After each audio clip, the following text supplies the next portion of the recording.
Subscribe कीजिए Urdu for all को और बेल आइकन पर क्लिक करें लेटेस्ट वीडियोस के लिए।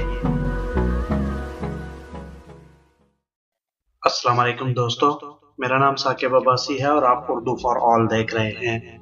दोस्तों, बगदाद शरीफ में एक पारसा औरत रहती थी। इस जमाने में वहाँ एक कफन चोर भी रहा करता था।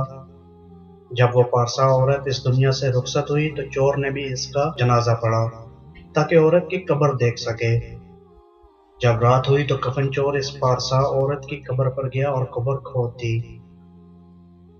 फ्रेंड्स, जब इसने कफन को हाथ लगाया तो इस पारसा औरत ने चोर का हाथ पकड़ लिया और कहा, अल्लाह की शान है कि एक जनती किसी दूसरे जनती का कफन चुरा रहा है।